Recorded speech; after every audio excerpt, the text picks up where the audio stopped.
Welcome to the Let's Get Heavy podcast, where we explore the realms of heavy music and have conversations with some of the most talented bands within the genre. In this episode, I got a chat with Craig, Seb, and Marcelo from the progressive groove metal band Uragh, where we dive into their latest album Maelstrom and future plans. So let's get heavy, folks.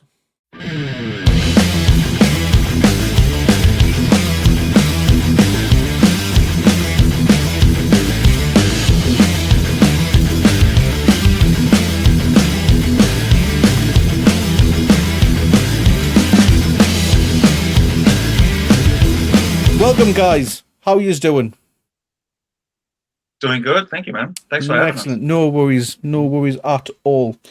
So, guys, first of all, can I just say thank you so much for giving up your Thursday evening for chatting with us tonight. I really do appreciate it. And the reason we're here is because we want to talk about this amazing album that dropped on the 19th of April, Maelstrom. But before we do get into it, guys, if we can just have a quick introduction of who and what is your position in the band. Who's going first? So, I'll go first. I'm Craig. I'm the vocals frontman for Uragh. Nice. I'm Marcelo, and I am the guitar for Uragh. Nice. And I'm Sebastian, and I play bass. Nice to meet you guys. Nice to meet you. And if just for anyone who is new to the band, can we just have a little bit of an origin? So first of all, the band's name, which is quite unique, punchy.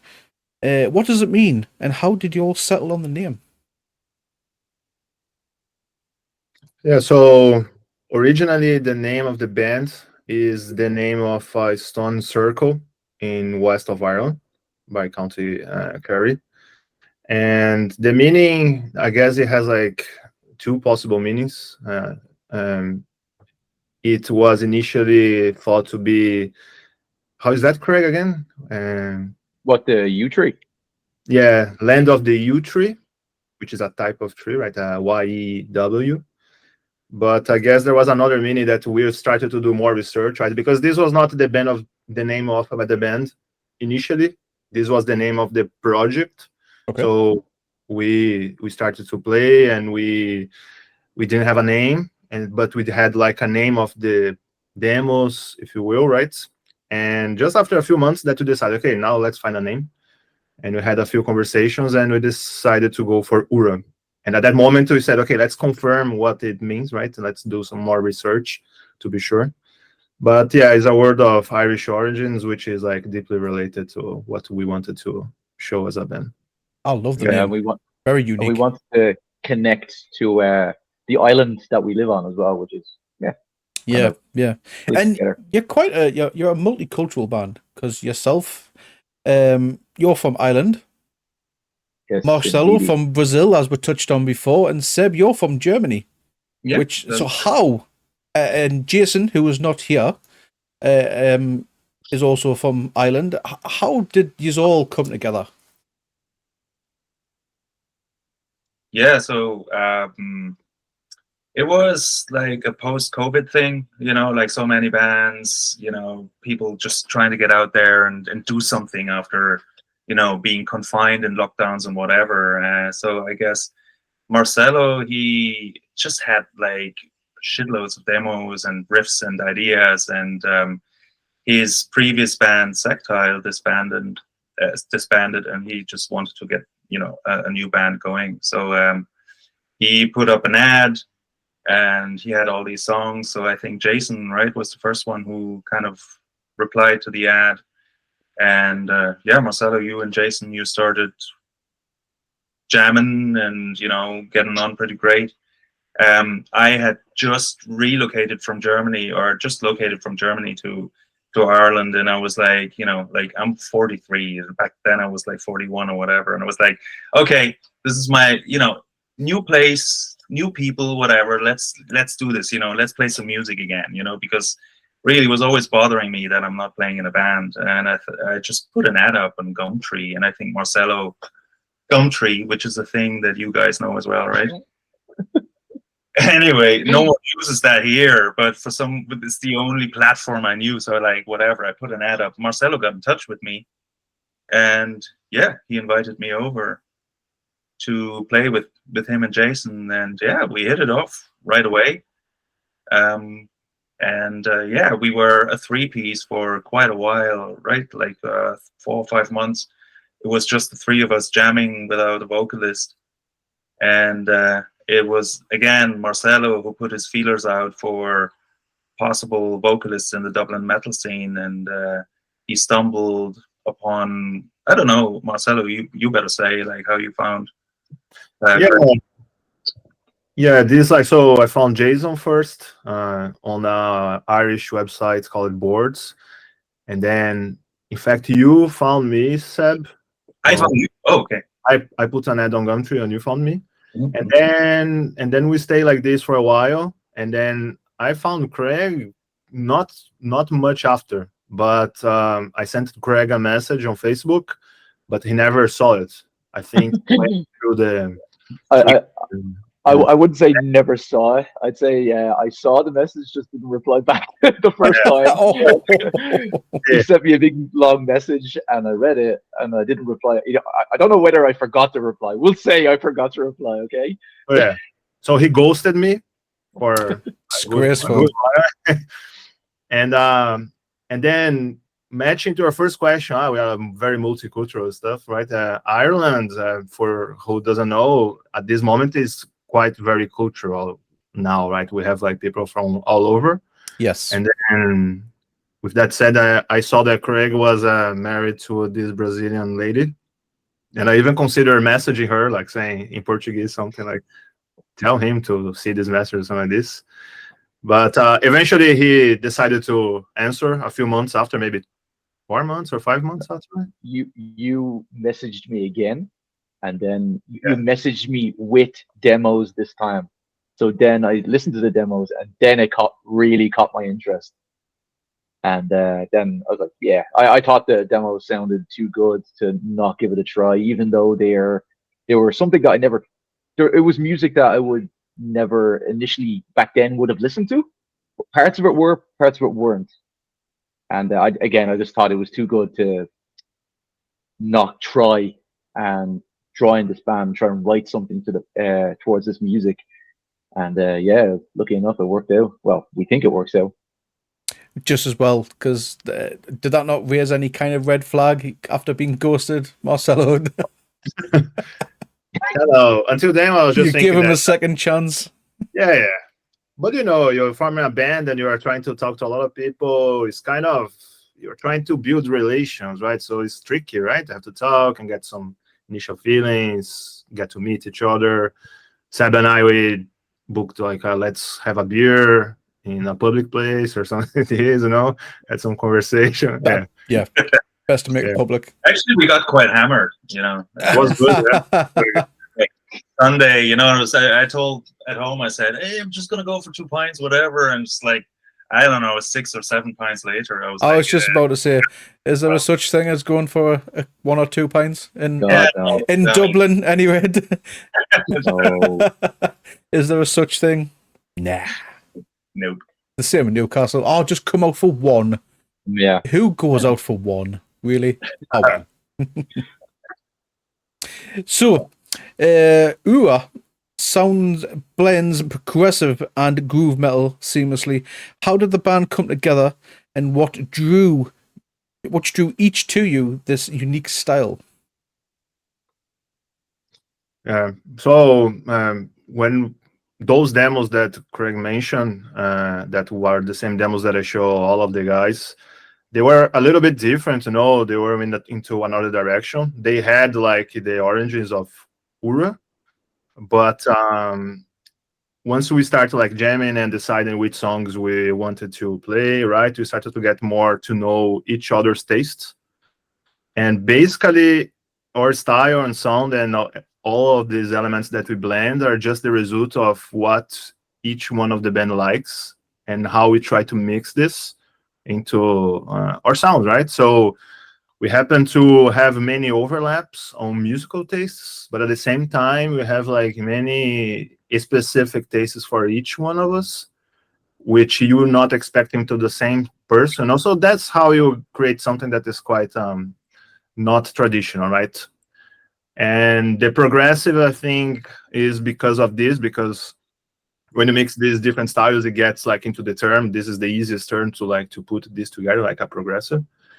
And the groove also, the groove part, I agree that we do have this, but this is simply because we like some fast beats and some like hardcore parts. But yeah, I think this is my view. I don't know if the guys agree with me on that point. Well, we all have our influences. Like my influence would be a lot of metalcore, kind of groove metal. Well, not that Marcelo likes his crazy hardcore, such as Converge, which is insane. This is why when I first listened to the demos, for the likes of Capsize, it's such a crazy tempoed song. There's different time signatures in it that I wouldn't have been used to back then. But like I said, it was too good. It sounded too good for me to pass. So I give it a try, and I think it works. Anyway, we think it works. And again, Seb has his older school influences himself. I'll let him elaborate on that a little bit. Yeah, it was interesting because when I first heard Marcelo's demos, they intrigued me. It wouldn't be necessarily the kind of stuff that I would be listening to, but it was intriguing, and there were just some absolutely crushing riffs. And I think from day one, when we all met each other and hung out with each other, like we kind of like shared, like I think that's what, and we keep doing it to this day. It's like we're trying to kind of like share music with each other, and I think in a way we influence each other, and we did that from day one. So I could tell when we were jamming for a while, and Marcelo, who's our main songwriter, right, he came up with new ideas. I could tell, like, I kept telling him about this band, Death Heaven, or I don't know if it was actually me who introduced you to it, or if you knew them before, but you were like really into them at the time. And when you sent us this song, I was like, shit, that, I can hear influences that I have mentioned and that maybe Jason has mentioned, and that have subconsciously, crept their way into Marcelo's mind somehow. And, I can hear it in the riffs. So I think that's how we feed off each other, and that's how this kind of unique prog blend, comes about, So what would you say? So, go on. I was gonna say, one of the best things I love about being in the band is that we always introduce each other, or try to introduce each other to new bands as well. I absolutely love this. These guys have introduced me to music that I probably never would explore if I didn't meet up with them and be good friends with them and be in a band with them, which I absolutely love the fact that we share music there. Why wouldn't you? Why wouldn't you want to find new music that you like or love to listen to, I wholeheartedly agree with you, Craig, because in similar aspects through this Twitch channel, which is where we're live right now, I have discovered so many new bands because we've got a song request system, and because of so many of our music amazing live viewers who turn up week in, week out, and they introduce me to some absolute bangers. And it's absolutely unreal. And some of them have now become some of my favorite bands of all time. So I wholeheartedly cannot agree with you on that statement. You'll always have your bands that your influence that you can always go back to, of course, and rely on. But there's no harm in exploring a little bit as well, even if it's only I always go out myself. I always go out my way, week in, week out. It's just to go out there and social media, Instagram, Facebook, Spotify, and try and find new music anyway to try and give a push, which is what happened with you guys back in late January, February time when I discovered Monarch, and I was like, wait, these guys need a feature on the Twitch channel, and people absolutely fucking dug it. And hopefully it's giving you some more players on Spotify, etc., and some a bit more of a how can we say, basically trying to push the music out there to a more wider audience, shall we say? Yeah, which is hard enough these days, 100%. Yeah, we're just realizing, releasing this album, and just the way the market, or the music business, or whatever you might call it, is these days, with this sheer volume of releases that keeps getting more and more each week. And obviously we are a contributing factor, because we are also just we're part of it as well. And I guess it's just a lot harder to garner It is. attention, so thanks, man. So it's great. It's no worries whatsoever. Happy to do it. I'm not I'm not a musician myself per se. I know there's a bass sitting behind us, but I'm not a musician per se. This is just my way of giving back to help bands, because bands will give me something every day. You know what I mean, with releases, etc., and just endless joy. Yeah, man. What are some of your biggest musical influences, both metal and outside of the genre? Marcelo, you want to go first? I'm talking first all the time. Okay, I'll go first. So, my favorite band of all time is Parkway Drive. Nice. Parkway Drive to me are just, those first 3 albums are amazing. I'll even 4. You could push to Atlas as well. After that, it's a little bit. I know their fan base is a little bit. They took a hit a little bit, but every band's got to evolve, and there's no harm in exploring, So I love Parkway Drive. I absolutely love Lamb of God. I love Lamb of God so much. Yes.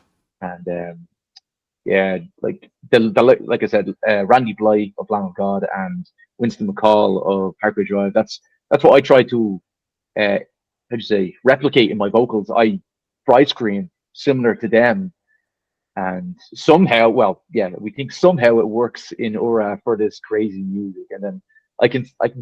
Well, I like to think I could sing a little bit as well. So just clean vocals. Anything outside? Anything that might I do like a bit of rap. I like Hobson, and I love NF, who are not afraid to express themselves in hip hop rap. They talk about a lot about mental health and what's really going on. So yeah, I like that. I really, really like that. I do like a bit of course, I gotta support the local boy Hosier. I absolutely love Hosier as well. But I would consider myself to have no Westlife. Oh Jesus! Don't even go there. They have their classics. I'll leave it at that. Berg, man, Christopher, biggest Irish artist of all time, maybe. I'll give any type of music a listen. So, Seb, he's in his own world at the minute. Exactly. Seb, you can talk now if you want. Oh wait. Yes, go yourself. In metal, I don't know. I guess being a boy that kind of discovered heavy music early '90s, and at that time it was the Black Album came out by Metallica, so I was 10 years or 11 years old when I heard Enter Sandman for the first time in on the radio. Nirvana came out, and Guns N' Roses, and someone handed me an AC/DC tape. So like these classic kind of rock bands. Yeah. I'd say Nirvana is, even though I don't listen to them every day, I'd say Nirvana are a huge band for me, and will always be with me in a way. Metallica have had a huge influence me as a guitar player, in terms of riffing and learning solos and stuff like that. So I'd say Metallica are a huge one for me. And then later on, when I discovered more extreme music, I'd say Death is probably the most important one for me. It's just something about the depth of everything. Like the playing. Also, they were one of the bands that had really meaningful, intelligent kind of lyrics as well, which in death metal is not always the case, So, and I had the pleasure of meeting Chuck Schuldiner back in the day, because I saw them live twice, and he came up to me and my friend, because we were backstage. We were a little injured from stage diving, and he came up to us. He was like, "Hey guys," super friendly, and just like, "Oh, be careful out there." So we were like 15 years old, so that stuck with me. also that he was like such a lovely person to us. So Death are huge for me, and then like my first ever metal concert was Pantera. So so jealous right now. Pantera, something about the groove, the heaviness, so it just like really deeply resonates with me. So jealous right now. Yeah. Outside of metal, there's so many. Like the other day I was listening to the Beatles again. I guess the Beatles were like classic. My dad sat me down. He put the headphones on me. He put the vinyl on, and he was like, "Listen to this," and like it just blew me away so much. So they opened up something in me that really, and I really still like enjoy the genius of the band so much. Yeah, lots of classic rock as well. Like I love the Doors, and writers and movie makers, all sorts of things. But yeah, Nice. mainly, yeah. Nice. And what about yourself, Marcelo? Yeah, so a little bit similar also, I guess. There are many bands, right? And we don't listen to them all the time, but one early big influences like Nirvana. That's the reason I play guitar. And then huge bands back then that came not in this order, but like System of a Down was a big influence. And then Rammstein, Tool, Deftones. In fact, even like wearing a Deftones shirt. So Big and then on the new metal era sort of thing. That's when I was like a teenager, like starting to be a teenager. So this was everywhere, right? So you get influenced easily. But then like everyone that likes metal knows is like a rabbit hole. You start to go many other bands. In some cases, our odd things were just introduced. Coming back to what Craig was saying of that the guys in the band, they introduce you to some new band. Like Seb put me on with Death, right? That I always knew, but I never got into it, and it's super important to me today. Death having the same, So yeah, but the biggest ones in the back were those ones that I mentioned, and I'm surely forgetting some. And outside of metal, also very important, like Radiohead. I really, really, really like it. I had the chance to see them live. Portishead also. There's even like a song in our album, Regrowth of the Mortal Sickness, that has like a guitar solo that is, I was thinking about Portishead during it. I didn't know that. Oh, interesting. Yeah. Well, learning something together, guys. I'm gonna embarrass Marcelo really quick. Marcelo used to play in a Korn cover band. Why was that embarrassing? What's wrong with Korn? Because he didn't mention Korn in his influence. Dog bands. I forget one. I forgot. Yeah. But I want to. This will embarrass you because you used to have shorter hair, and we saw a picture of you. You used to tie the little braid, so you had a little dreadlock when you played live. Were you the vocalist? No. No. But everyone had braids basically in the band, so those were good. Nice. Good old days, Marcelo. Excellent, classic days there. So Maelstrom, the absolutely fantastic album, which was released on the 19th of April, if I'm correct. It is absolutely fantastic, lads. You should be absolutely proud of that album. It's brilliant. It's a powerful title, Maelstrom. What does it represent for the album thematically? Yeah, we came up with the title, I don't know, because first of all, that piece of vocabulary sounds very intriguing. It has a mysterious sound to it, and I guess that intrigued us to explore the meaning of the word a little further. And I guess a maelstrom. We thought it kind of encapsulates the kind of overall feeling and themes of the album quite well. I mean, we have a song which is literally about a stormy seas and all that, which is Capsize. But lots of and Craig can elaborate further on the lyrics because he's our lyricist and he comes up with those amazing lyrics. But those songs, they tell stories, but you can also kind of they also are, you can also kind of interpret them as, songs about inner turmoil and upheaval and, a maelstrom of emotions, and also us trying to cope with all these difficulties that our modern age brings as well, social media and what is truth, what is not truth, like all these things that seem to be getting more and more atomized and complex these days. And yeah, in short, we just felt that Maelstrom was a very, very good word to encapsulate all that. Yeah, Absolutely love that album artwork as well. With it, I'm guessing the person standing staring into the maelstrom. Beautiful. Who was the artist on that, by the way? Marcelo, you know the tag on Instagram? Yes, he changed recently, but his changed. Yeah. But yeah, he's done an absolutely fantastic job on that art piece. It's an artist from Albania, if I'm not mistaken. Yeah, it's from Albania. Mm-hmm.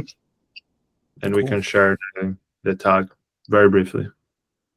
We didn't ask him to design something specifically. He just had this image, and we all agreed that it kind of it suits the name Maelstrom so much, and it leaves the album, the name of the album, and the artwork open for interpretation. So the album features the previous released Monarch, which was released last year, and the latest single, the Widening Gyre, which you've said there's two pronunciations on that. What is your terminology on the? Is it Gyre or is it? Yeah, Gyre. But we heard only afterwards. We were always announcing the song as Gyre, but only afterwards where people say it's not Gyre, it's Gyre. And we were like, oh shit, are we pronouncing our own song title wrong? Geez. But it turns out, we've done a bit of research, and I think both are okay. Depends a little, but we've heard both, so it doesn't really matter. But Gyre, it is. Gyre is the one that it's the one I come across. I think Gyre sounds nicer, but I'm sure we'll probably be attacked by the English scholars eventually. So how do these two songs build upon Maelstrom's tracks, and what can fans expect from the rest of the album if they have not heard it yet? So I think Monarch is the opener for the album as well, and it just has Monarch has a fierceness to it. It's aggressive. It's relatively fast. It is complex. I think there are many elements in the song that you can find in various spots on the album again. So kind of the Monarch sets the tone, and God, guys, help me out here. But so when I first listened to the demo that Marcelo gave us, Monarch, I thought it was absolutely insane. How I thought that was the fourth or no, it was the fifth demo, I think, for the album. And when I heard that, I was blown away. I thought, okay, this is the direction that we want to go, or I want to go. This is a kick-ass song. I wrote the majority of the lyrics for the whole song within, I think, 2 to 3 days, just constantly listening. And the concept or the story behind the song, I just felt as if as if there's a rebellion. I wanted to create a story about, let's say, a baroness who how do you say, inherited a city after her husband or king died, and the townspeople or residents of the town, they didn't like the way that she was treating them or how she was ruling. And it's just a story about that, about being rebellious and just giving it socks. I think it absolutely, the music for it really goes hard at that type of story. And I I was so happy when I heard this demo, this type of music being played. It's kind of, it has a lot of elements to it. It has like there's hardcore, there's like, again, there's a bit of metalcore, there's progressiveness into it. There's loads in it, I have to say. It has that weird psychedelic ending. I call it psychedelic because to me it sounds like it, but it has that a bit of a crazy ending as well, and that sets the tone for the album. And I think the album, we tried to have a huge different mix of emotions as well. There are also moments of like fragility, you know, and almost kind of tenderness in a way. Like, for example, in Modiama, in the song that closes, the song that closes the album. So I think you will get like a lot of proggy stuff, you know, the odd time signature changes and complex arrangements, but also heavy in your face parts, and then also some atmospheric parts and emotional moments as well. So yeah. Also, to mention that we made a video for Monarch, and we record and edit all our videos ourselves. Everything is done by us. That video is done on a beach in County Wexford, where Sebastian is living now. And it was the first time that we attempted something like that as a band. And it was crazy setting up a drum kit on the beach where people, and we're trying to video record everything ourselves.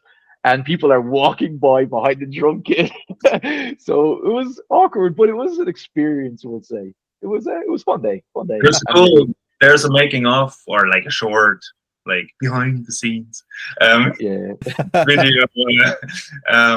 which is quite funny as well, where you can see some of those moments. Yeah, that is so cool that he's recorded your own video. That must save a lot of coin in the process. Recording your own videos, editing your own videos. But if you can do that in house, even better. So props to you on that.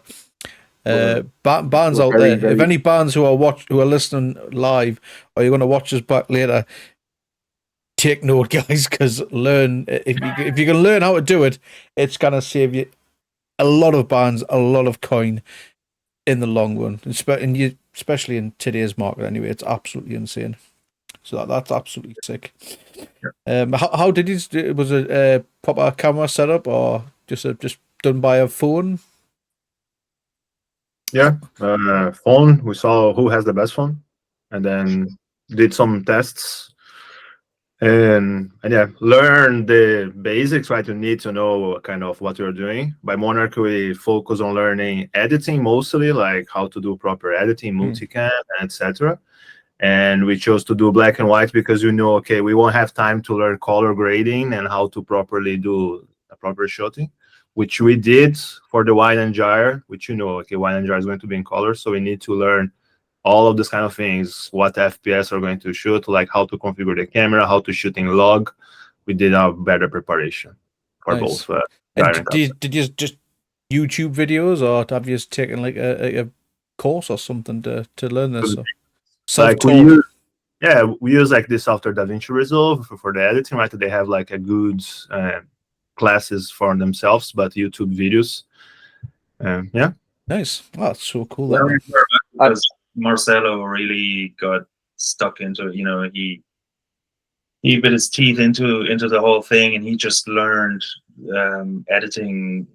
I don't know, so fast as well. I don't know how he did it, but it must have been a few sleepless nights where you just like literally. I think he obsessed a little over it, and like it's amazing. And then now he bangs it out so fast as well. Like it's like in a week the thing is. I think when you enjoy it as well, even when you just you get more into it, and then as you're doing it, you find some. Oh, this is just you just messing around in it. So yeah, I feel you on that. Exactly. So with Monarch, which was huge for you guys last year, how did you decide to integrate it into the album's flow? And Monarch, yeah. Yeah, it's a bit like I think I said before. I think just the song has a fierceness to it. It gets, you know, like from the get-go, gets straight to the point. We just thought it kind of sets the tone for what is to come perfectly. It just, I don't know, it just fell to us like the perfect opener, didn't it? We did like a brainstorm, right? A song, like the album was not an idea since the beginning. The songs were popping up, and then we had this eureka moment. Oh, let's do an album. Let's do an album. Then we decided to, okay, let's go recording, and then we did some brainstorm. We literally took like a paper, put some songs, and started to do, okay, how are we going to do? We knew a few songs that had to go before others, or vice versa, because we kind of knew, and they were trying to match them. And I think Monarch, since the beginning, we knew, okay, this will be the first one, right? This has to be the opener. Yeah. And We literally sat down, okay, how is this going to be structured? And the way it is now on the album, we feel as if it's probably the best outcome between giving you some relentless songs, giving you a little break as well, giving you a bit more, giving you a little break, and then finishing the album. That's the way it is. The flow, we feel as if it's the best flow for the album, for the songs that we have. I'm glad you've done that, because for old timers like myself, we need a break from time to time. We all love listening to albums, you know, like beginning to end. We all in the band love, and that's why we did this. And we know how we try to find the best way to do this, you know, because we have long songs. So the interludes that we do have, they are kind of very handy there. And then you can have some break, and then finding that fine balance, right? Yeah, nice one.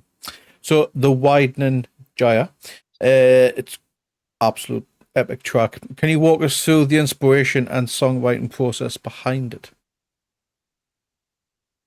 I can start with this one. So Gyre came, I guess maybe it was even the last song from the album that we worked, if I'm not mistaken. Yeah. But it came on the same vein as from the same creative vein as Monarch and Apparition. We wanted something fast. We wanted something like full of time signature changes and heavy with a lot of groove. For no specific reason, just because that's what we knew that we were enjoying playing back then, you know. And I think also because we had quite a few long songs that were very moody.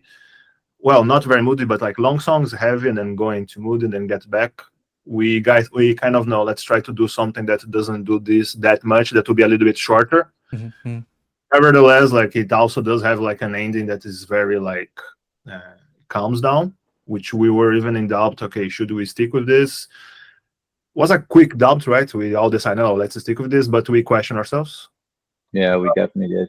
Definitely, especially towards the end of the song. There is that drop off of heaviness to this kind of build up of like promise in the song towards the end. Yeah. And recording that vocally, it's like going into the studio, recording. I had a good idea of how I wanted to record the melody and the vocals for it, and I wanted to layer it up, like start off kind of almost whisper, then go another, let's say, an octave higher, and then another octave higher again. So there'd be 3 layers of vocals. But when I did that high, how it is now, it's recorded now on the track, or the producer was like, why didn't you just do this from the start? It just sounds so much better. We're going to go with that straight away. So, but there was doubt going into the studio. I was a little nervous recording this. This was the last song, right? It was the last song. Yeah, there was doubt in my mind about recording this, and especially that awkward ass time signatures, trying to fit some lyrics and melodies into some of the times, especially that middle section of that song. Yeah, it was a bit of a challenge. This was one of the challenging songs for me writing towards the whole album. Yeah, definitely. I'm glad you touched on the challenges, because obviously progressive metal often pushes boundaries with complex structures. With experimentation, did you with the challenges? Did you encounter many challenges while creating Maelstrom, and how did you overcome them? Yeah. So I think this became natural. You know, in the beginning it was challenging. The first song of the album that we worked out was Mojima, and this does have all those elements. So this was a bit challenging. Capsize was quite challenging. Came right after, right? It took a while. It does also in the middle section, like in the kind of more progress section. It's kind of you start to like 4/4, and then you jump for 7/8 to like 3/4, and then you have like 5/8, 5/8, and come back. Every single bar basically you're going to change, and this was a little bit tricky, but after these two, everything was so natural. Like we're coming, let's go and try to work out something. And I don't know, guys, but my feeling was like, wow, this was like we got this, and we started to get like easier and easier. Maybe, Yeah, I think Modi Ama, the song that closes the album, yeah, as Marcelo said, it was the first song of the album that we you know, rehearsed and tried to play as a band. And you know, it's almost 10 minutes, and I think that song was the game changer for the band, because it really set us on the path and in the direction we wanted to go. And from then on, yeah, as Marcelo says, with Capsize, you know, they are super long songs with lots of parts. And so I think they made us grow as musicians as well, because, you know, you I don't know, you try to get the timing right, and the crazy riffage.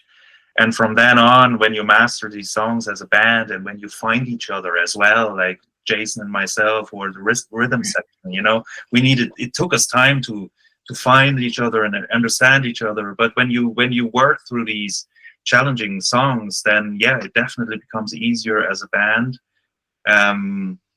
And I think, yeah, right now the process is, I mean, Marcelo is still coming up with incredibly intricate and weird songs and song structures, but in a way we're not so intimidated by them anymore, because we know we can master it, and we have our method of working through them, of preparing our stuff at home, bringing it to the table in the rehearsal space, and then working together quite quickly to make it work, you know. So yeah, it definitely helped us grow as musicians, you know. And as a band, the longer you play together, the better you get as a unit, you know, and individually as musicians as well, of course. And hard work as well. Obviously, working hard together has made you achieve those and just smash them challenges and put them in the bin, sort of thing. Yeah, we have this we have quite a good work ethic, I would say. You know, I've played in bands before, and you know, like there were always flaky people, or I flaked out, or whatever. You know, I'm not coming to rehearsals. I don't think anyone ever canceled a rehearsal. I mean, unless you know, sickness or whatever. But we usually always show up. We rehearse religiously, and yeah, I guess that helps. But there's a good kind of work ethic involved as well. Yeah, sure. For me, like us practicing or us playing a gig, it's a way of relieving stress. Like if you have a bad day, it's just putting it all out there. It's something positive, and a way of relieving energy, and just having a good time doing something that you like and enjoy. So yeah. You said you had some doubts though, Craig. You had doubts on the final song. I mean, the doubts would have been, again, I would have been the last person to listen to the likes of progressive music. I wasn't a fan. I wasn't a fan of time signature changes. I like to keep it safe. Well, I did like to keep it safe for like 4/4 time. That's about it. But now I'm way more open to it. No matter what. When Marcelo sends us demos, I listen to them almost straight away. I will literally put my headphones on and isolate myself. I'll go into another room and I'll listen to it, and I'm like, okay, this sounds crazy good. But when I write to it, I try to break everything down, like you do with anything. If you learn the song, whatever instrument, you try to break it down. And then I set myself a goal. Okay, I want to try and write something, whether it's lyrics or a melody, to, let's say, this section of the song by today or by the end of the hour. and then maybe tomorrow I'll work on this section of the song. But if you cross over and go further into different sections of the song, it's great. It's progress, you know. But yeah, no, it's definitely a challenge, no matter what. But it's fun. Again, like I said, it's a way of relieving stress. It's an interest as well. Cool.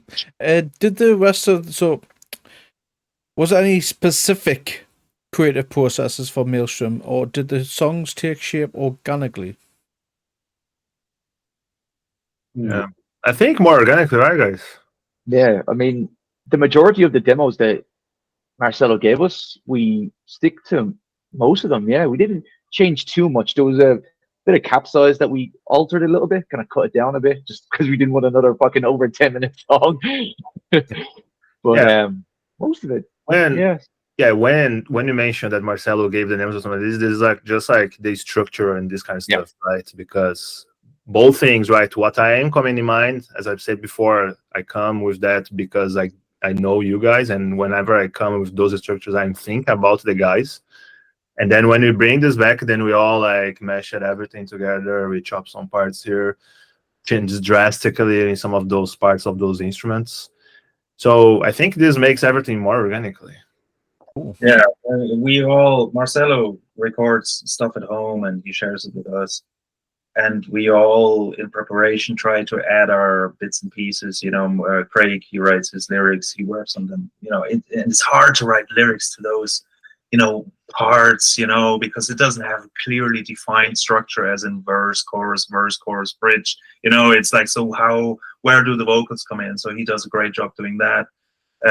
Jason, I know he's like drumming in his shed, you know, at home and in his back garden in North Dublin, and working out his drum parts. And same with me. Like I sit there and I try to come up with bass lines for the tracks, not just play the riffs on bass, but you know, add a little flavor to it with my bass, and then we all bring that to the table, and then it kind of evolves organically. And you know, we I don't know, we chip in the rehearsal space as well, like, hey, you know, maybe you could play this part a little more here or there and add a little more crash or whatever. Or Marcelo tells me, hey, I envision something for the bass, like why don't you try this and that? And so everyone has a little input as well, and yeah, then it kind of just grows together organically. Yeah, it's a cool process. Excellent. Sure. Well, once again, it is an absolute fantastic album. I've listened to it many times since it's released. Shared it to quite a few people as well. It is absolutely quality. But looking ahead, do you have any upcoming live shows or tour planned to support Maelstrom? Yeah, I guess, you know, each and every one that's here in this interview is already a bit nervous because tomorrow we're having our biggest show ever to date. We are supporting the fantastic, absolutely monstrous Urn, which is from your neck of the wood. Not Nice. quite, but amazing band from London. So they are playing 2 Ireland dates this weekend. So we have the honor of supporting them in Dublin tomorrow in the Academy 2 with our friend Slavain. So this will be a huge show for us. It's our first support kind of slot for a bigger band. Yeah, so we're absolutely exciting. We're gonna play some songs that we haven't played live before. I don't know if I can give that away. I just did anyways. Yeah, might as well just say it. Yeah. And what else? Yeah, we are planning a album launch gig, which is actually, we couldn't do it on the date of the release, so we're doing it on the 31st of May. We have the amazing Nomados from Northern Ireland and a band from Dublin called Barfight supporting us on that. It's going to be in a pub bar called Fibber McGee's, which is a bit of a metal pub, isn't it? You've played there before or first time? Loads of times. We have played Fibbers more than any other venue, yeah. And Fibbers is one of those venues in Dublin that gives bands like us a perfect, you know, stage to play, because it's not like there are that many venues in Dublin, or I guess anywhere in Europe right now that would like have heavy acts play, and so Fibbers is an amazing is a very important little piece in the metal infrastructure in Dublin. So yeah, so we're going to have our album launch gig there on the 31st of May. And any other gigs, lads? We're playing down your neck of the woods in what, July? Oh yeah, Newcastle. No, No. you mean south of Dublin in County Wexford. Yeah, we're playing. That's right. That's it. And we're gonna play our first ever Northern Ireland gig in July as well. So there are a few gigs here and there lined up. And yeah, we hope there will be many more to come. We would love to go on tour. We would absolutely love to play in the UK, in England, and Scotland. So any promoters out there, yeah, we'd love to play. So get in touch with us for sure. Nice one. Where can they reach out? Where's the best place to reach out if anyone is watching live? Email, social media, or?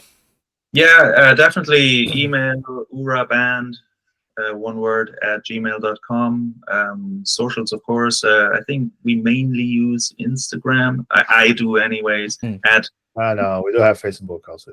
And Facebook as well, at uraband. And yeah.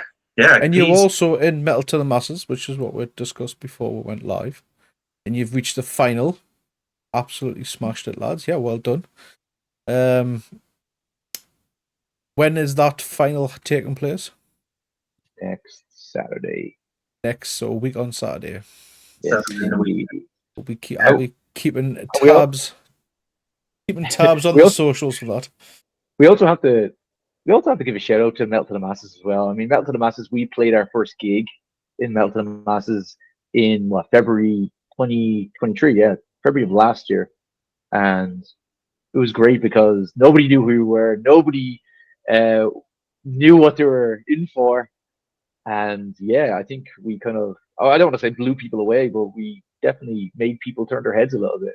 The amount of bands, you're not the only bands that do that. There's so many bands who wait until Metal to the Masses to play that very first show. And it works. It worked for Raised by Owls. You guys got you guys got to the finals last year. You're in the finals again this year. Let's see what happens. Yeah, man. Aversio from Carlisle, which is relatively close. They've been in Newcastle's Metal to the Masses. Their debut, but it was their second ever show. They blew me away. I thought they were going to go to the final. Sadly, didn't make it through last night. But still, they've made an impression on their second ever show, and they've gotten themselves on Beermageddon as well. So, Metal to the Masses, it's huge. Just because you don't go through, it does wonders for you. Because exactly, it's an important platform for local metal bands, 100%, or even just bands in general. 100%. Because every city, wherever you are, there's always people outside of your area who will check, or who's featuring such and such, and they'll go listen to us on Spotify. So yeah, man, it is a massive platform. Big love to Bloodstock organisers for putting that together. It's done absolutely wonders for so many bands. And so many bands have come through. Bleed from Within, they're another example. I think they came through to the Metal to the Masses, winning. I think winning Glasgow's area, playing Metal to the Masses. Then went on the Sophie stage, and then right after lockdown, they were on the Ronnie James Dio stage. And then look at them now. Look what they're playing. They're touring in America now as well. Raised by Owls, again, won Metal to the Masses, played Sophie stage this year. They were on the Ronnie James Dio stage. So, yeah. So I wish you guys the best of luck in that. I hope that you win, because I would love to meet you in person. Because I will be at Bloodstock and hopefully get a chance to see us play live. And yeah, man, have a beer in the field with you. Oh, yeah. roll out the tent, hopefully. But we can't get too ahead of ourselves. We still have to perform and be selected. That's the way it is. Of course. You've got there's another 4 top bands in that list, of course. Five top bands. Five in total. Wow. It's also, so there's a 6 finals. So 6 bands final, is it? Yeah. Yep, exactly. Yeah, 6 bands. Right.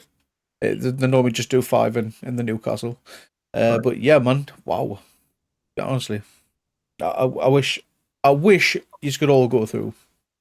But sadly it's not the case. But even if you don't win, it's not to say you don't get invited. You still might get a chance to play on the Jägermeister stage. If you can, if it depends on your performance at the end of the night, you might make an impression on one of the judges. Might not make it through, lads, but do you still want to come and play anyway? It happens. It happens. My friends, my mates' band, Castle and Tefra, they won one year. Back in 2022. Boz, who was on that final, didn't quite make it, but they got invited to go play the Jägermeister stage.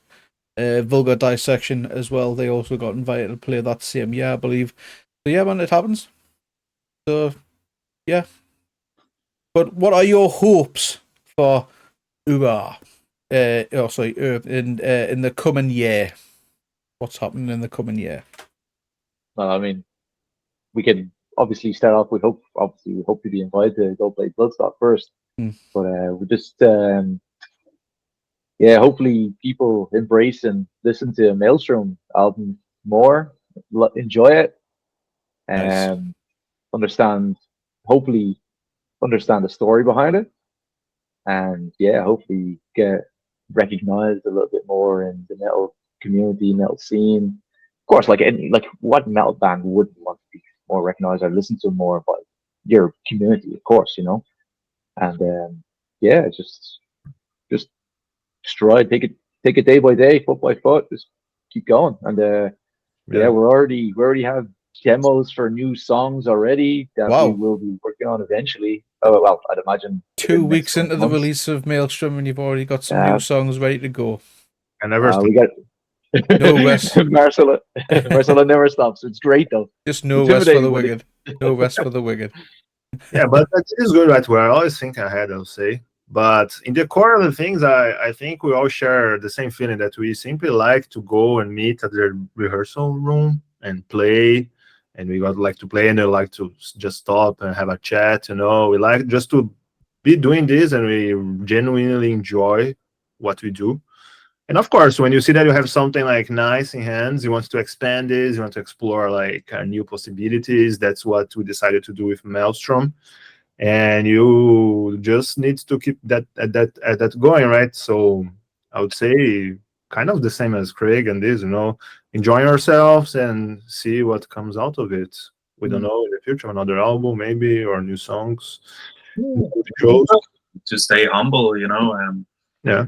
So far, we're already really pleased with how things have worked out and about the response we're getting. And if we just get to do this, you know, and maybe work on another album, maybe at some point, like have a little tour, you know, just to get that experience of touring as well. That would be something that I would like to do, and maybe afterwards I will never want to do it again. You know, who knows? Any vinyl release in the future? Say again? Any vinyl release in the future, please? Yeah, just because it's easier for the moment.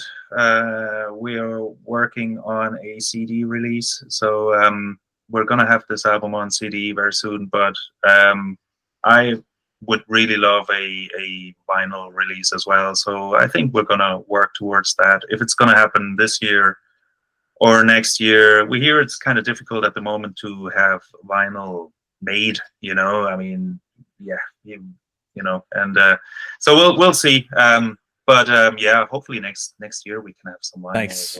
Yeah, for sure. Yeah, we want physical. Just to jump on the topic of vinyl and CD, we have to put out there that we are still a learning band of learning this music industry, and this album is the first time that all four of us have ever recorded music in a studio together. Not even together, like alone. We've never done this before, and the music industry is, yeah, it's an industry that we're just learning about. Again, we put this album out by ourselves just to see what happens. What's the response to it? And the response to it has been pretty great, honestly. It's we've got a lot of support in our local scene, and the reason why we don't have it on CD or vinyl yet is because it's easier to have it out on a platform so people can actually listen to it straight away. So again, we're working on CD now, and then hopefully in the future vinyl will be another step.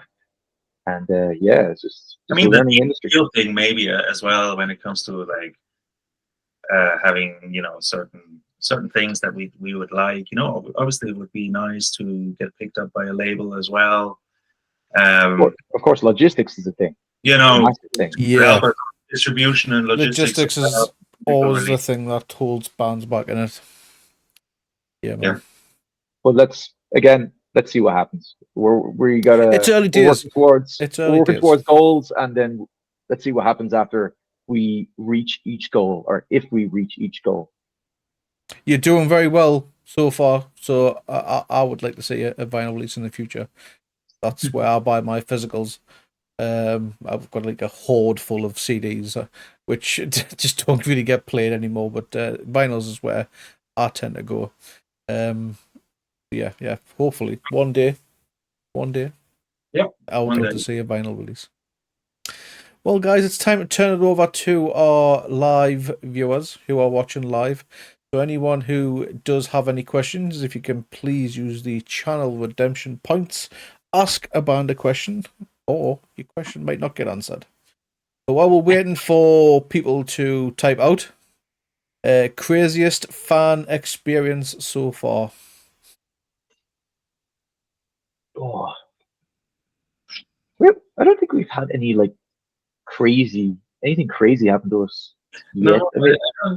I think we just like we had a lot of like good messages from random people saying, "Oh, we saw you play live, and we wish you all the best." And about the singles and the albums, are like there's been people since last year that saw us in Melt to the Masses, and they follow us where we play and where we go. It's amazing to see. It's something that I wouldn't have expected, like straight off the bat.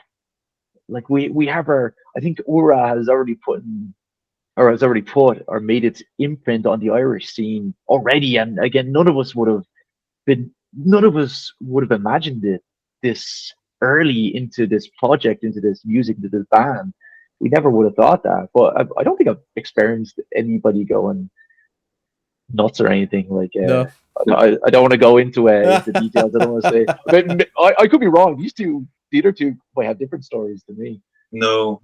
I mean, no brass on the stage or anything like that. But Not yet. Don't not rule it out now.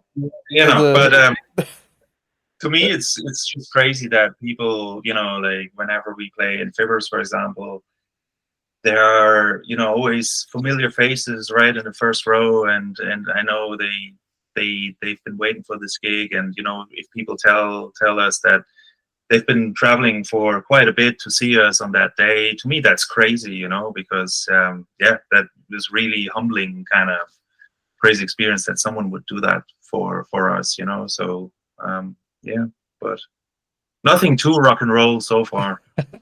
There's I don't know if you've come across, there's a bar in Newcastle called Trillions Rock Bar, which is where our Metal to the Masses is held.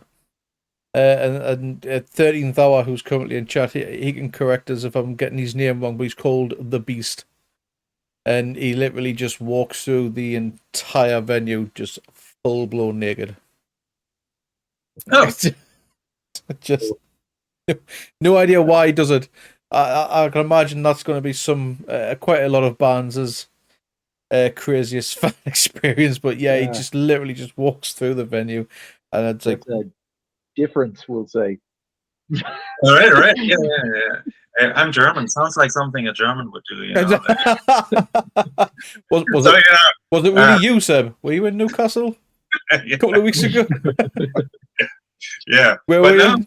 No, it seems like we need to play in Newcastle then. Yeah, for sure. Maybe. I was going to say, Marcelo, you might have a story. Not for Uragh. Maybe you have a story from. Yeah, it doesn't your have to old be for band, Sextile, Uragh. Doesn't what or could be anything. maybe the corn cover band. Any crazy shit, He's or any shit you're allowed to say? Just quick for Uragh here on this chat. just Uragh, okay. I started gigging. I was like 17 years old, so it was a long time ago. So I feel, Craig, you tend to bring up this corn tribute quite a yeah, lot. he's right. I really respect it. I respect it. I only brought it up because he didn't mention corn as part of his influences. That's all. Yeah. Is there well, since we've talked about it quite a bit, Craig, we'll have to see a picture. Ooh, Marcel. Yeah. But no, I can imagine. Like, your corn cover band, they played to like 1,200 people crowds, right?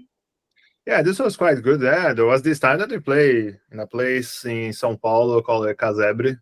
It was quite big, like big bands, like local bands mostly went to play there. But cover bands in Brazil, they're a big thing. I guess maybe because of our position geographically, right? It's not that easy to big bands to go there. They still go, of course, but it's not that often. So cover bands, they can have more attention and be like the way of fans they have to connect with the bands, right? Mm-hmm. So I've got a couple of questions.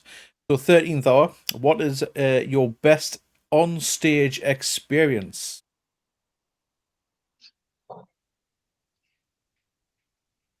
I don't know, just people. I like to get a nail pit going. I like our songs there's a lot of energy, a lot of groove to them. I like to entice people to get involved and have fun, because a lot of the time our set list is, well, I say pretty short, but when I say pretty short, it's only comparing it to our album, which is like an hour long. So we get like 25 to 30 minutes sets. But I mean, if we play three songs, we could play 3 songs only. So yeah, just people. I like to get people involved, having fun. I'm a different persona on stage. I wouldn't say I go crazy, but I definitely like to jump around and definitely like to have a little headbang along, even though I have no hair. But yeah, I feel you, brother. I feel you do. To me, like one of those great moments where when we played our first gig ever at Metal to the Masses back in 2023, and we played that specific section from Maudit Ama, which is like this kind of ethereal, quiet section where Marcelo uses this amazing effect on his guitars, and I do a bit of picking on the bass. And I don't know, the guy at the table back there, he just got the moment right. He put the lighting on really cool, and some fog came on, like just everything kind of, the planets aligned in that moment, and it was so magical. And you could really tell that people were like, okay, fuck, what is this? This is like definitely something different here, that this band is bringing something different to the table in this particular night. And I think to me that was really an amazing moment where I really realized that, okay, maybe we have something here, Cool. Treacle Truffle, progressive rock and metal can seem like a difficult genre to get into because of the musical complexity. Sorry. What bands and songs would you recommend to someone interested in exploring the genre? For progressive, yeah, I would say 2. And if you don't know already, but progressive is tricky because you can find all sorts of things, right? You can find us, I'm gonna say Rush. Rush. You go from Rush to us, you know what progressive means, right? And so I think Tool is a good one, because Tool is very intricate and complex, but it is super atmospheric, and it has something at the same time, something very accessible as well. And also the songs are just great, so I think Tool is a good starting point if you're interested in a bit more in longer songs and more complex arrangements. Yeah, I would definitely recommend Tool. Tool are a difficult band, in my opinion. Just my opinion. Tool are a difficult band to get into. Really? Okay. I find it they were quite a difficult band to get into. I think a handful of songs. Yeah, they are one of my favorite bands, but I relate to this because I got introduced to them. I was quite young, maybe 15 or 16, and I didn't like it in the first. So it took me maybe 1 year, then I listened back again, and they were quite good. But another band maybe that goes a little bit different from this, like Mastodon also. They have like a lot of progressive, and they are in a different ball game, you know. I guess Gojira I also put on progressive bracket. Yeah. Is it Zealand Auto? I'm not sure if you've come across that. Yeah. It's a different, right? Yeah. They're coming to Dublin this year. They kind of match your sort of vibe, I would have said. Yeah, they're cool. Also, oh shit, I'm blanking. What's another? I had a band and I forgot about it. Sorry. That's quite all right. Any other questions for the guys, please? Feel free to drop them in the chat. Any go-to pre-show pump-up songs for you? I wouldn't say before playing the show, I wouldn't really listen to a specific like playlist or anything or specific songs. I like to watch a live show, and like tonight, I will more than likely watch, because we're playing tomorrow night. I will more than likely watch a live show, just to make sure that I know what I'm saying to a crowd, again, to entice them to have fun, get involved, and just it's just enjoy the show or enjoy what we play, or try to make them enjoy what we play. So I like to listen. I watch a live show before playing anyway. That's my go-to thing. Would be Pantera for me. Just get pumped. What song? Strength Beyond Strength or something like that. Just like something in your face, something with attitude, you know, that just gives me, you know, it's just a bit of attitude and like, okay, fuck, let's do this, you know. Pantera to me is the perfect kind of battle hymn, you know, battle call. Sure. Yeah, man. Marcelo? No specific, more like Craig, maybe. I have some phases, and sometimes I keep listening to something. Tomorrow, for example, I'm like just listening to Uragh like the whole week, so I'll be listening to them tomorrow as well. But it depends of the nights. So, favorite riff to play live? Oh. Jesus. Oh, well, I'm going to say, well, I don't play it, but I'll head back to it. Tomorrow we're playing Regrowth at the Mouth of Sickness on our album for the first time live. And there is such a like stompy riff in the song that I can't wait to see what the crowd are like to it. I seriously can't wait. Like, if you are a metalhead in any type of form, you will not be able to not headbang to it, put it that way. Yeah, I think we're all looking forward to playing that song and that particular riff as well that you're referring to. Yeah, it's going to be a good one because it's going to be the first time as well. But yeah, is that a full house, Marcelo? You in agreement? Oh yeah, I'm looking for that. For other songs, also there are good parts, but let's just settle on that one. I love the breakdown of Apparition though. Oh, mate, that's probably my favorite song. Nasty. That's probably my favorite song on the album. And Capsize, just because obviously it's a completely different vibe, different change, but those two, for me, those are the bangers. Absolutely fantastic. Okay. 13th hour again. Strangest / funny experience you've had in the music industry so far? Ooh.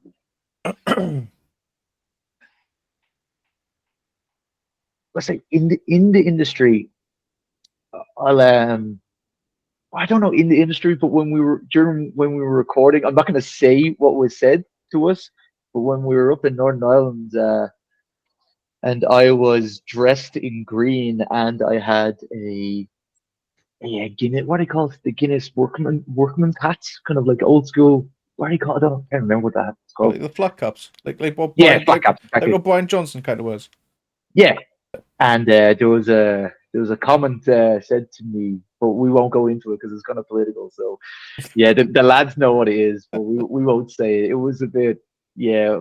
When the person said it, it took me like 5 seconds to realize, which because she just walked by me and said it, and went, wait, what? And I turned around, and like the audacity of her saying this. But yeah, no, it's we'll forget about that. It's a story that well, I'll keep and we keep. But yeah, I think it was a bit out there. something that is strange when we started, we were putting ourselves out there on socials, and we were looking for, I don't know, services, things that we need and stuff, and people were approaching us about their services and stuff like that. There were definitely a few dodgy things there.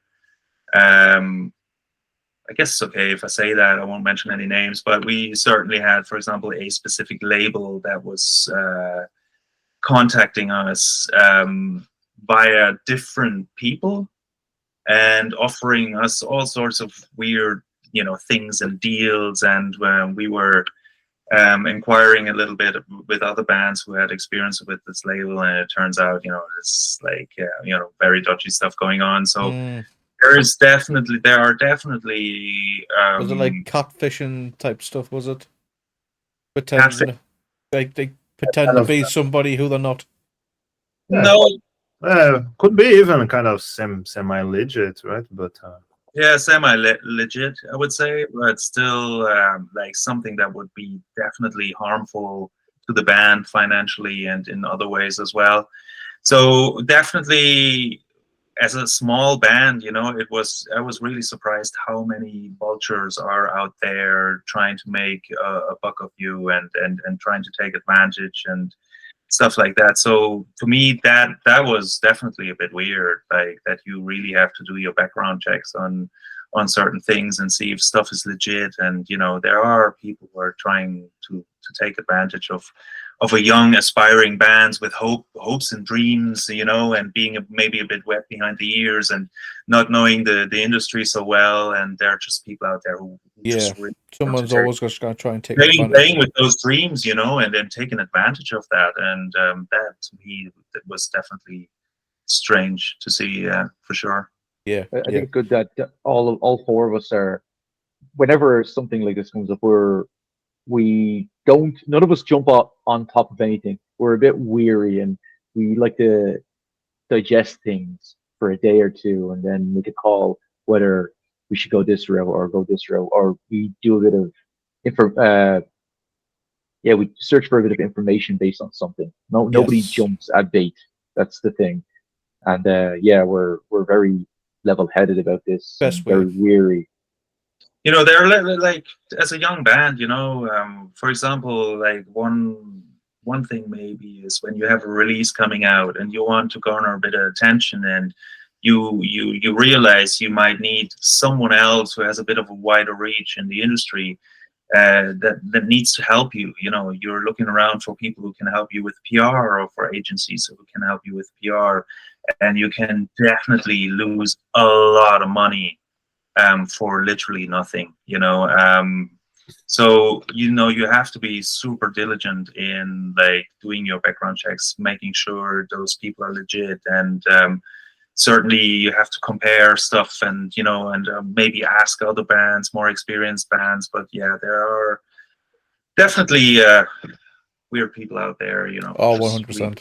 That's another thing I just want to jump on top of, is when any of us have messaged another band in our scene or on our island, even though it was a few times in England, everybody's helping each other and telling you what to look out for and what not to look out for. And it's great because we're supporting each other, especially on the island of Ireland. There is a good metal scene here, and we are looking after each other, which is fantastic because we have to stick by each other. I think that's metal as a whole. To be fair, Craig, do you know what I mean? It's like, especially in the underground scene, like it's the same here in Newcastle. Bands will look out for each other. Again, like I'm only referring to, of course, our experience on the island of Ireland. Of course. For now, well, hopefully just for now. But for the time being, you'll get out there eventually. You'll get out there eventually. But yeah, that definitely, and great that you do your research. Don't just jump on just because someone messaged you straight away. Do your research. Do your research. Yeah, absolutely. Best way to do it. I've been hit by it in the early days, and I've got to do the same now. I've learned. You know what I mean? So, DJ Hofmeister, for those new to your music, where would someone start? I think we've already touched on this one. Hofmeister, you listen to Rush and then to Uragh. I think you'll get like the progressive vibes and bit of Tool, Zero Nodo, Mastodon, that sort of thing. The band I wanted to mention and that Oh. escaped me before was Opeth. I think Opeth. Opeth is another, if you like your metal a bit more extreme with like harsh vocals and all that, I think late 90s, early 2000s, Opeth is a good place to start as well. Nice. There we go. If you like a bit of Opeth, which I know definitely one of our viewers does, aka Opeth Girl. I Opeth girl. Definitely check out these guys. Treacle Truffle, there it is. I was expecting when I was going to say this, but I think we touched on this before we went live. You guys Right. don't have a Greg's in Dublin. There are no breaks in the I Republic. know, but when you go to Northern Ireland, because our album was recorded all in Belfast, right? Right. And they do have those Gregs there, and then we love to just So, go there. when- So our when- favorite Greg, I think, is the one near Josh, right? So, what would be your Greg's order if you go? I think our drummer Jason has put us on to Greg's because we didn't really know what Greg's was. At least Marcelo and myself didn't really know what Greg's was. And we recorded an album, we were focused, but we were doing a fair bit of drinking as well. We Good all hangover food. we felt tender in the mornings. And Jason was like, oh man, I gotta go to Greg's, gotta get some of these sausage rolls. So I think we're like traditional, we just like ordered loads of sausage rolls. But maybe you can elaborate what we should get in our next Greg's order. I would, just for me, I would definitely a steak bake. A steak what? Steak bake. A steak bake. Okay. Yes. Uh-huh. And some yum yums. Yum yums. Yeah, yum yums, which is kind of like donuts sort of thing. Nice. Yeah, All right. Interesting. Kind of. Okay. Very Yeah. interesting. And then when it comes to Christmas time, definitely gotta get the festive bake. Oh, we do it like a festive menu as well. Yeah. Interesting. Okay. Yeah, that would be my recommendation. But everyone's different. Everyone is different. Steak baked sounds good. Definitely am intrigued. Nice. Yeah. So I don't think there's any more questions, but I'll ask one more. If you had to cover a cheesy pop song in your style, what song would it be and why? Can I start? I said I was in the car just the other day, and that song "Crazy" came on. I think this was Gnarled Sparkly. I think I'm crazy. Know which one? Yes. I thought this is a fucking brilliant song. I really love that song. I do love that song. I think it's a fantastic song. I love how he sings it. I really think it's a flawless pop song for me. So I think, and it also has a cool kind of beat to it that could definitely be transferred into some stompy kind of filthy. So yeah, I'd go Crazy, Gnarled Sparkly. Yeah. Nice. Craig, over to you, because I know you're a bit of a puppy. Craig's deep in thought. I don't know. I remember when, what was that album that used to come out? Like Pop Goes Metal or Pop Goes Punk Metal or something. Yeah, like this. yeah. There was some really, really good cover. There was a cover by a band, I can't remember the name, but it's Toxic by Britney Spears, and it's such a good metal cover. I know Children of Bodom did a cover of Britney Spears. I don't think it was Toxic. I think it was Oops, I Did It Again. Oh, I have to look it up. I can't. I know Children it's of Boredom. so They good. did. Oops, I did it again. I don't. I honestly, I wouldn't. Oh, what pop song could we cover in Uragh style? Oh, Jesus. Marcel, That's what's your take? I don't know. Cheesy. I don't know. I don't think this is a cheesy, but well, it is not cheesy, but usually a Lady Gaga song or something like this. A lot of people go for Lady Gaga. Good songs, I'd say, right? They were very well written. So I think, yeah, Lady Gaga, Bad Romance. yeah, That's a great song, you know.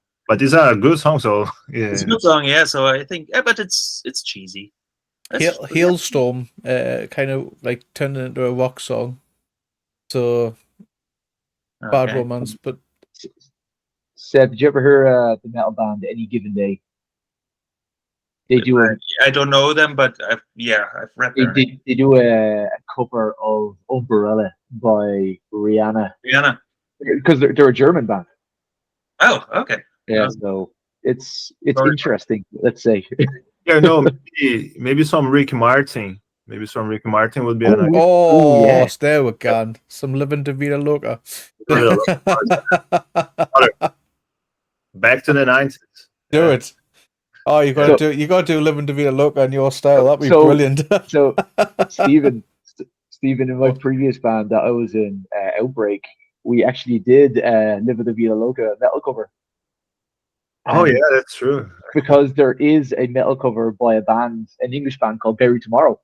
Yes. In their early days, and we did that cover, and it is such a good cover. And really, whenever we played it live, it would get people moving. There's people turning heads like, "What the fuck is this?" But yeah, it works somehow. Like it's such a good cover. And I highly recommend it. I think this one's on a bit too much on the nose, but DJ Hoffmeister says cover a Westlife song. Oh Jesus! Even tell you a Westlife song, Craig. Oh, I can. That's because of me mom. It's me mom's like all-time favorite band group, and there was, as a child, it was just constantly played on CD or something. I was like, Mom, do you have to play this same song over and over again? It was fucking Flying Without Wings. Do you know? It'd be interesting to me. I absolutely love the band Counting Crows. I love what's the song? Big Yellow Taxi. That would be interesting. But that's a Joni Mitchell song. Oh really? Mm-hmm. I did not know that. Okay. Cover. Yeah. So Hoffmeister's just continued. You raised me up. Oh Jesus! You raised me up. Oh, okay, good one. Yeah, that's a big one. That's a big ballad. Fuck, I would be. Yeah, like for some sort of like power ballad. Power ballad would be maybe cool. Our screams. Do it. Tyler, you know. Do it. Wow. Totally. You said you guys are friends with Crossfire, who I had on the show as well. Well, we know them from our local scene. I don't think we've actually played together. Are you not? Because Crossfire went on hiatus for a few years to write the rest of their latest album. Right. And we haven't played with them, but I know them from playing in the scene years ago and going to school with. I was the just about to say, yeah, you've got a history with them because you went to school with their vocalist as well. But so you'll not have. Well, basically, when we had them on the show, they said they were actually stood with. I'm not sure if it was Shane or Mark from Westlife. They were actually standing having a cigarette with Shane or Mark, and they didn't even realize it was him until a car drove past shouting, and then they were like shouting, "You raised me up, yeah." And so it was like, well, did you not plug Crossfire while you're there? But yeah, man. There you go. Small world. Oh, definitely. To be fair, I had a feeling that was someone was going to ask for Westlife at some point. Oh, brilliant. Well, guys, can I say once more, thank you so much for being here tonight, man. I really do appreciate it. been great and insightful into the album and to yourselves as well, and I really do appreciate it. But before we do call it there, is there anything that you wish to plug before we call it a night? Last chance, guys. Just thank you for what you do, trying to spread the word of underground metal bands. Seriously, well done. And I say that on behalf of not only us in Uragh, but I'd imagine most underground metal bands that do your show. And this is I think we can all say that we thoroughly enjoyed this, and it was a bit of fun. Thank you. Yeah. So thank you very much as well. No, it's like it's we realize doing this now and doing a bit of PR and stuff like that. Very often it's people like you know, who have this burning passion for our music and who dedicate a huge amount of their time without any remuneration, without any money in return, with very little in return, to showcase bands and give bands a platform and use your reach to help bands like us out. So we heavily kind of rely on people like you. So definitely thanks to all of you out there who thank you very much for your kind words. Like us, because we feed off each other, and you know, it's definitely a give and take, but without for the love of the music at the end of the day, guys. For the love of the music. Yeah. It's establishing connections as well. Yeah, this goes making friends. Yeah, this goes to what you said about the metal scene, right? How it is. So the bands are a small fraction of this, right? And like all of those people that are putting this together, that's what makes, when they're doing the songs or releasing songs, we're releasing songs to like everyone, like to people like you, to folks like the other bands, and vice versa. We feed each other, and we are also like looking for everyone else. Yeah. So thank you very much. Just metal and on the whole, do you know what I mean? It's like, what other genre do you know supports each other as much as what the metal scene does? Do you know what I mean? Yeah, yeah, man. Exactly. Yeah. So, and to any promoters out there, if you are looking for bands, you know, hit us up. Also, Newcastle people. Yeah. Well, myself and 13th Hour, myself, 13th Hour, and Kearns, who is, I'm not sure if he's here, but we won a little music festival here in Newcastle called Get Heavy Fest. So yeah, hopefully maybe one day. We're already booked up for this year, but there's always 2025. Yeah. So and for anyone interested in all of our stuff, uraghband.com has all our handles there, videos, all have access there. So, nice. Yeah, we'd love to play the UK, so that's definitely the next step we'd like to go. And so thanks for having us. Not a problem whatsoever, guys. So before we go, I like to end these like this. The rules of the pit are the rules for life. When someone falls, we pick them up.